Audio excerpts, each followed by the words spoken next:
Hey there, this is Aharon Luke. We're going to go over the first soils class of 3 for 2023. And let's get started. Some people might show up, but it might just be yours truly for a quick overview here. So let me see if I can share my screen.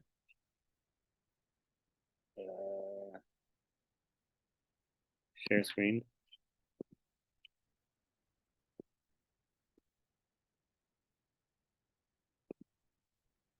Okay. So first thing is there's a at aslan's-how-organics.com/intern. There is some classes. I've got a when to plant class with files and a soils class. And these are also on the YouTube station. So Aslan's How, if you go to our main webpage, it's got, see if I can load here. It's got a link at the bottom for the YouTube. And down here, there is 10 different classes. You can see a couple years ago, I did a soil fertility class already, and some of these are more in depth. How to collect a soil sample was more in depth on how to mail it off to Logan Labs. And so this FTP type site has a soils category, and we're in the first class. And here is some of the files associated with that. So there's PDFs and photos and stuff. Some of them are in the slideshow. So let's start with the slideshow. Wanted to go over with folks how they can use the NRCS soils map to kind of look at their own location and find out what soil taxonomy has been set for your property, and then basic introduction to soil, and then next week would be more like the in-depth chemistry, and then the third week would be like actually making a fertilizer for your specifically for your soil. And so the idea is like a nutrient dense food, so tasting good like an odd walla carrot juice, and having the minerals that you need to keep your teeth and everything healthy if you're going to live 100% off the land. So that's kind of the goal. This is from Steve Solomon. This is, I think I have the 2 texts here. So these are our 2 texts, Growing Vegetables West of the Cascades and The Intelligent Gardener. This is general vegetable by vegetable recommendations, and this is the actual soil fertility scheme that he came up with based off of pioneering work done by a couple people that I'll show you about.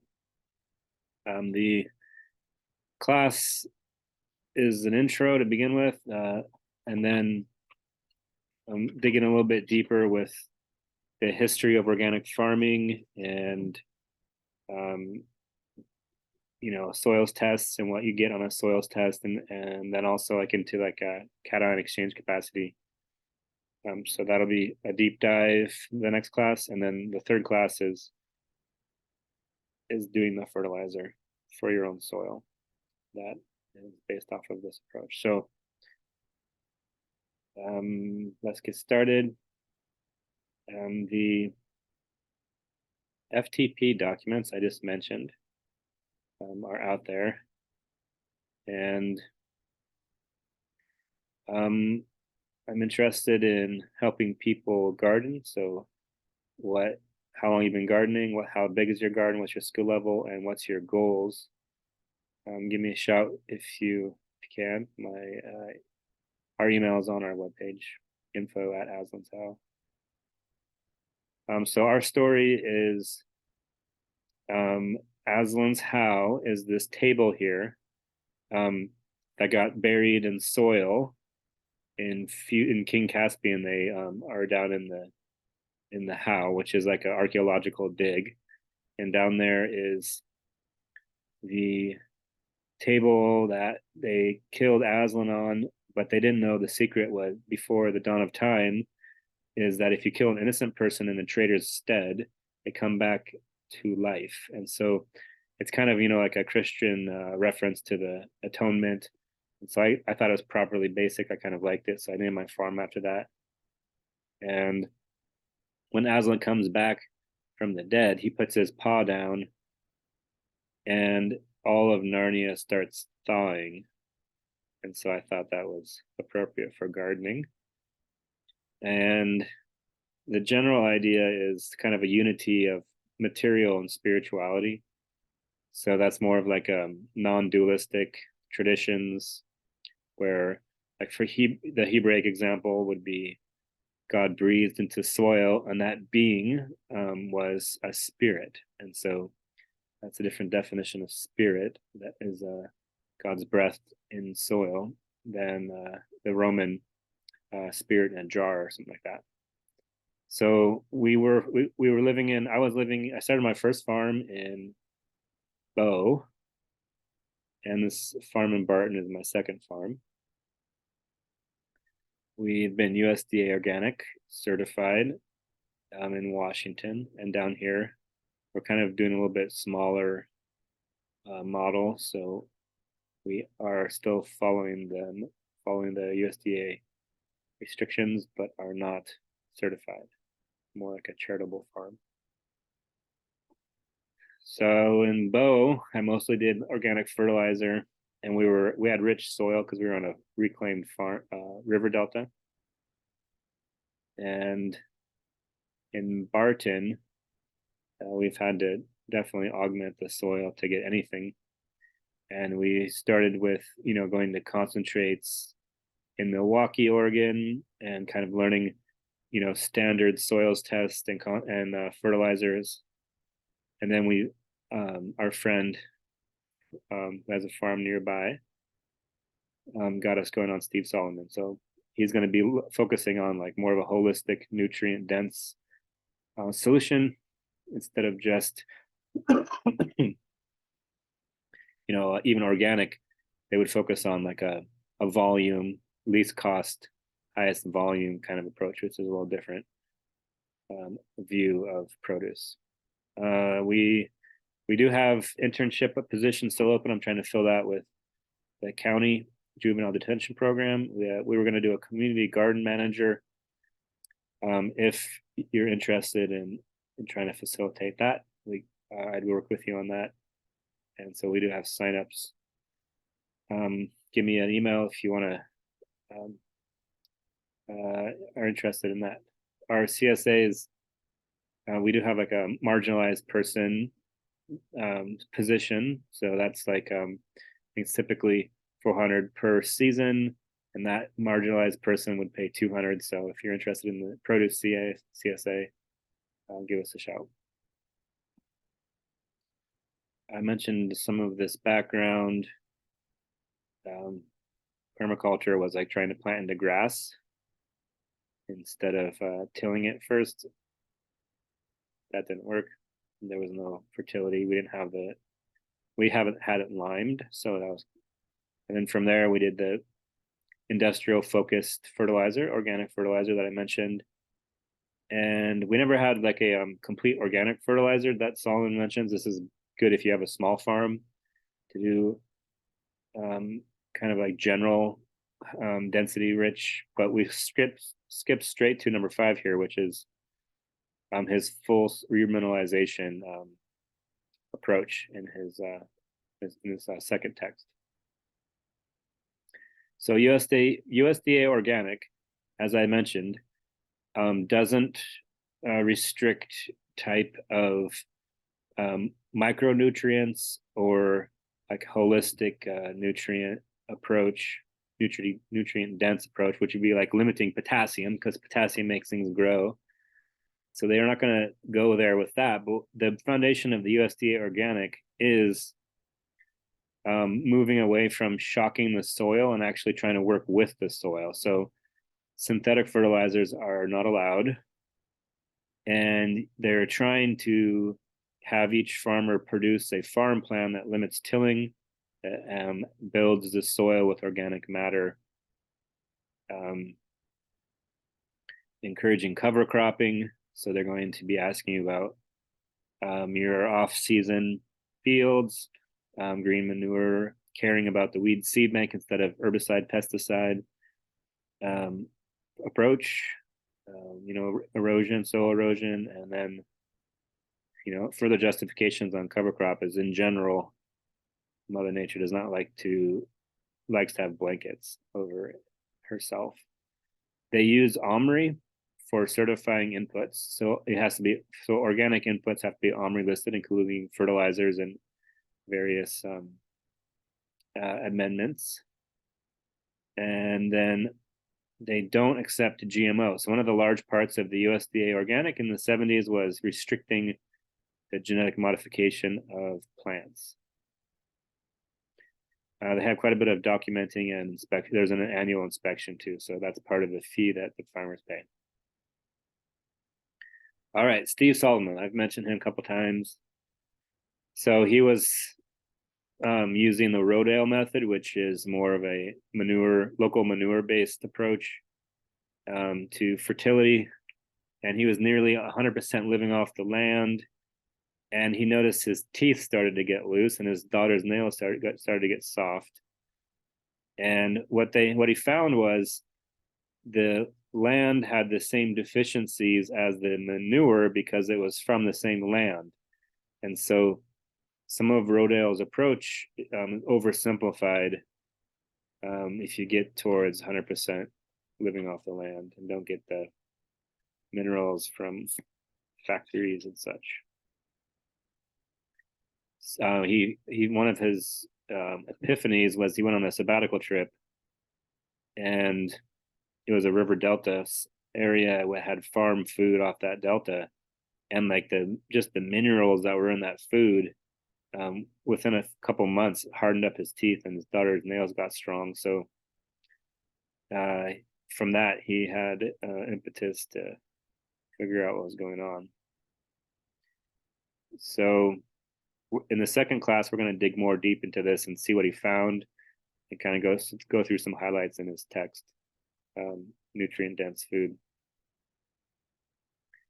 So I want to kind of like take a step back and kind of look at what soil taxonomy is in general. So the NRCS have done a lot of work with their web soil survey. So this is really fun. And if you go to the web soil survey, you can find, just Google that. You can find like a blue button or a green button that you push. It says start, and then you're in the area of interest tab here on the top. So you first have to kind of enter a address, and you can go to your own location, and you make a rectangle. There's I think I don't have it open, but give me an email if you want to go through this, and I'll just do one-on-one with you. And so after you get this area of interest, then you hit the soils map tab, and then that kind of gives you the percent and location of different soils right in your area of interest. And then if you click on each soil, you can see the profile, which is one of the important things to understand about water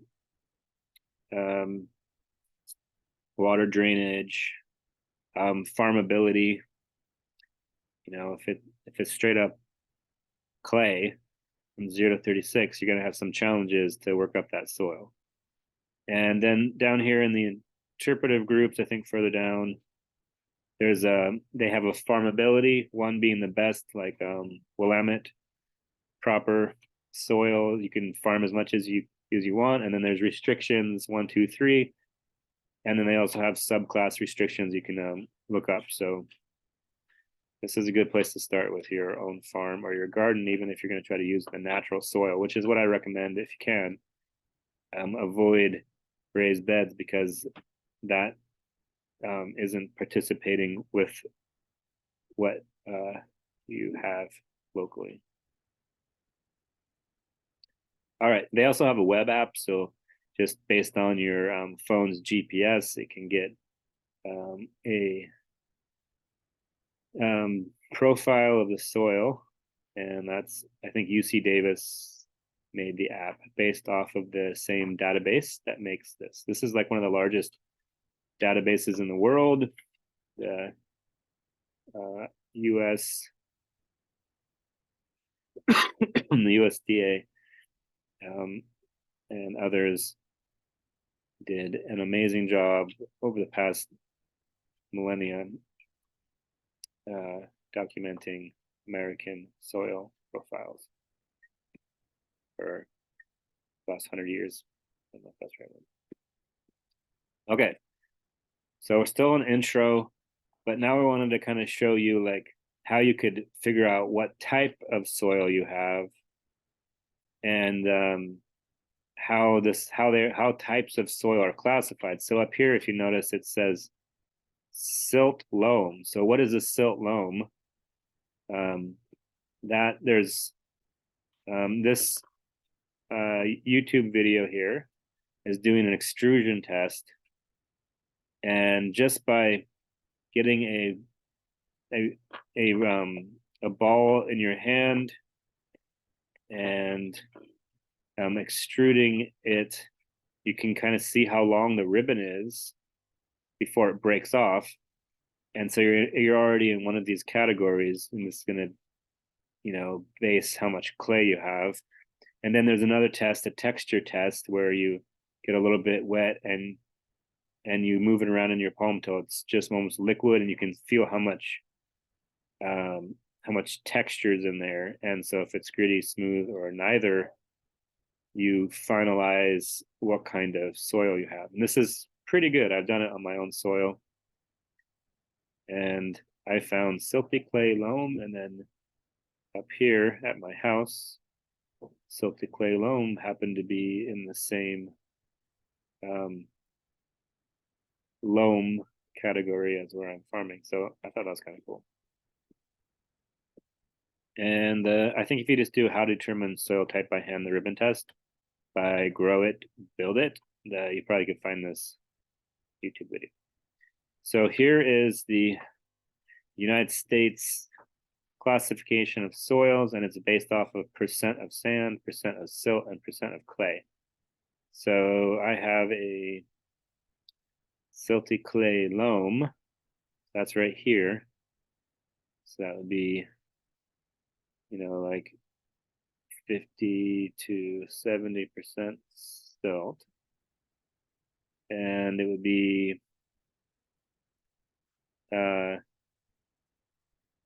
quite a bit of clay, these higher categories, 90 to 100%.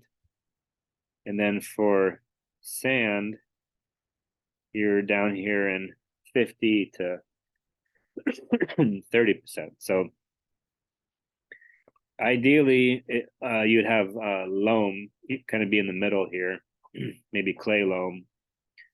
Clay helps you hold nutrients. If you don't have much clay, you can't put fertilizer in your soil and have it actually be released throughout the season. If you got a pure sand soil, you're going to have to do aquaponics almost, because it's not going to hold your nutrients. But if you're using clay loam, then you have a higher cation exchange capacity, and you'll see in the equations in the final class that's proportional to how much fertilizer you can put on without it just leaching out. And so clay is important, but too much clay is unworkable.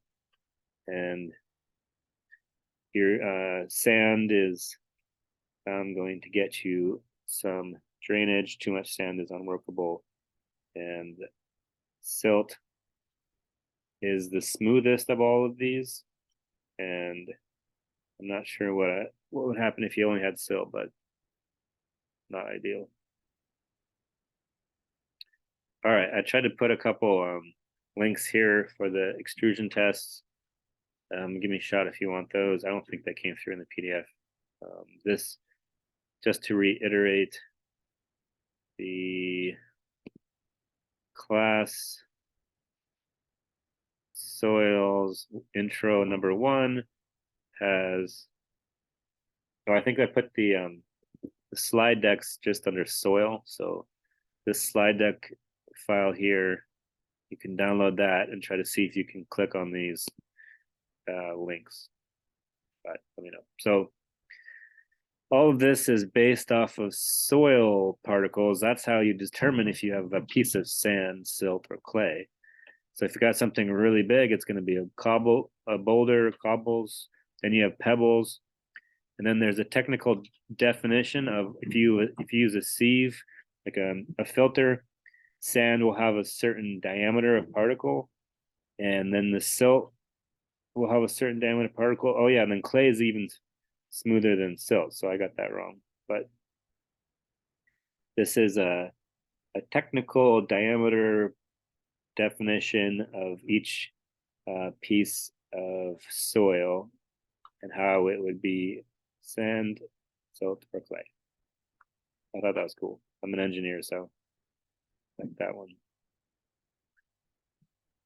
So I wanted to also mention farming as a spiritual discipline. So um, if you add a little bit of intention to your season, and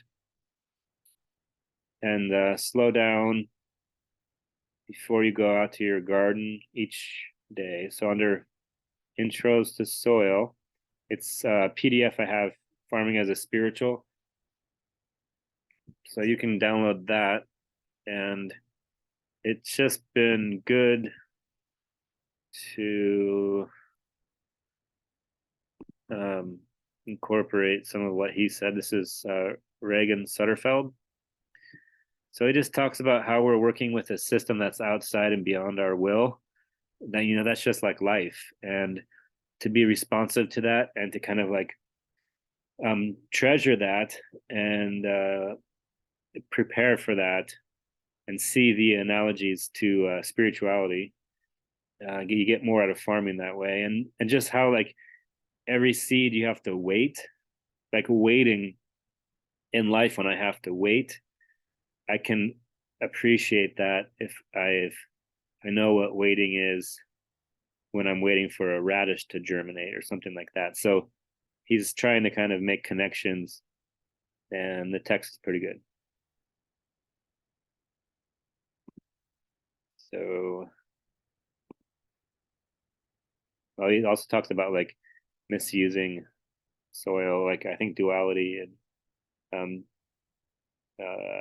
some kind of like Christian heresies that are now somewhat normalized in some sects regarding the fate of the earth. So check it out. That's in the intro part.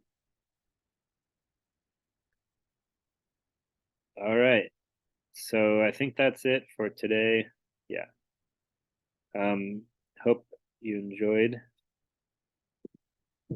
this, and I'm gonna do 2 more.